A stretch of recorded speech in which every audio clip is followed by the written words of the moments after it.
College Bhagwanpur की छात्रा हूँ। आज मैं आप सभी के सामने सावित्रीबाई फुले की भूमिका निभाने जा रही हूँ। आशा करती हूँ कि आप सभी को पसंद आए।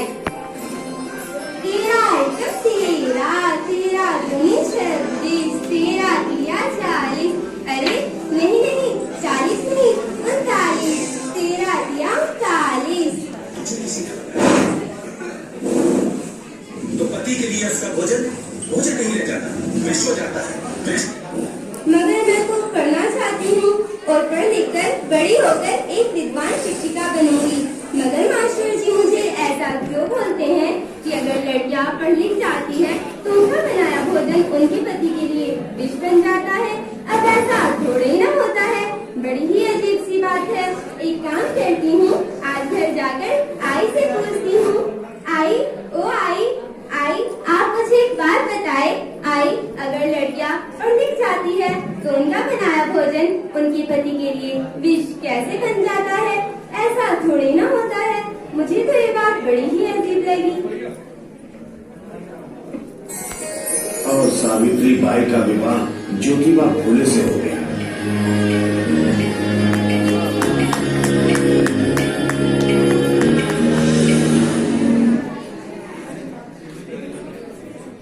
जी, ये किताब किसकी?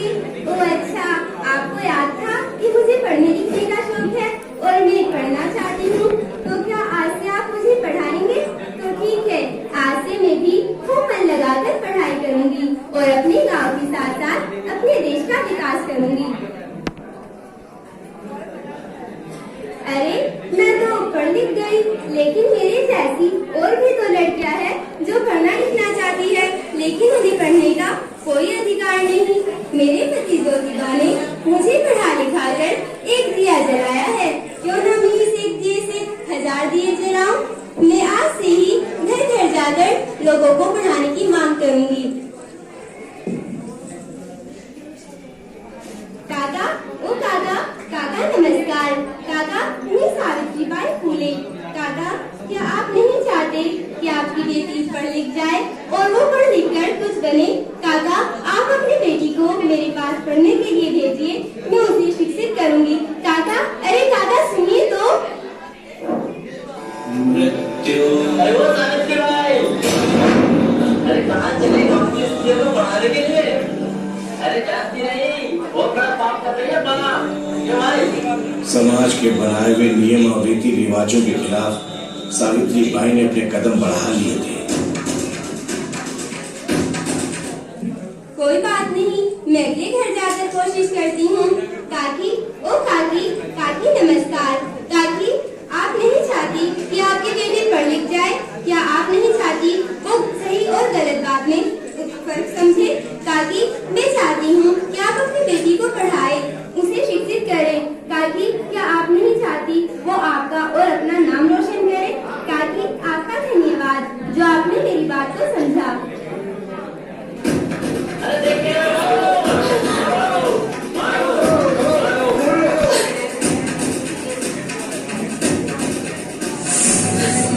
उनका कीचड़ फेंका गया।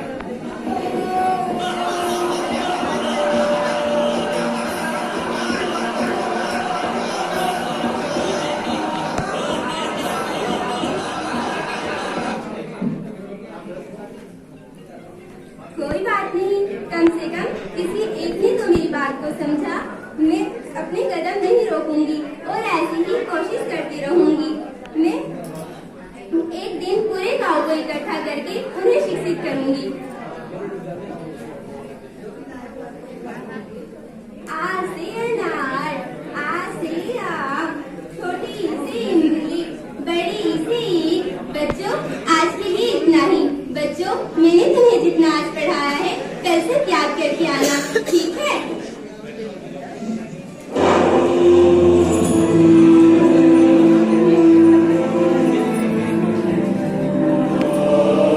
बाल विवाह,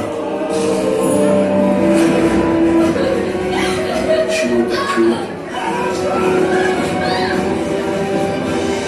और सती प्रथा से झगड़ा हुआ था। ऐसे समाज में एक स्त्री का भविष्य क्या होगा? उसकी दिशा क्या होगी उसे स्त्री ही समझ सकती थी। और काका, अरे काका रुकिए। काका, ये आप क्या कर रहे हैं?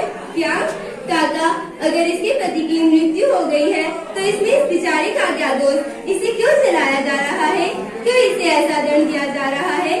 काका, इसमें इस बेचारे का कोई दोष नहीं है। काका, इसके साथ ऐसा अन्याय मत कीजिए। काका, और ये छोटी छोटी सी लड़कियाँ इतनी कम उम्र में विधवा हो गई है तो इन्हें इस बेचारे का क्या दोष? इन्हें भी पुनर्विवाह करने का हक है। क्यों इन्हें पुनर्विवाह नहीं करने दिया जाता? इनकी भी अपनी मन की इच्छाएं होती होंगी। इन्हें भी अपनी मन की इच्छा को पूरा करने का पूरा हक है। इन्हें भी अपनी बेरंग जिंदगी को सुधारने का पूरा हक है। आज मैं सावित्रीबाई फुले सती प्रथा के प्रति विरोध करती हूँ और पुनर्विवाह के प्रति आंदोलन चलाऊंगी। धन्यवाद। यह तो बस सावित्रीबाई के संघर्ष का आरंभ था, लेकिन आज 180 साल बाद भी मेल डोमिनेटिंग सोसाइटी का माइंडसेट वही है। हमें इस माइंडसेट को बदलना ही होगा। हमें सावित्रीबाई के संघर्ष को ऐसे ही व्यर्थ नहीं जाने देना चाहिए। हमें इसे आगे बढ़ाना चाहिए।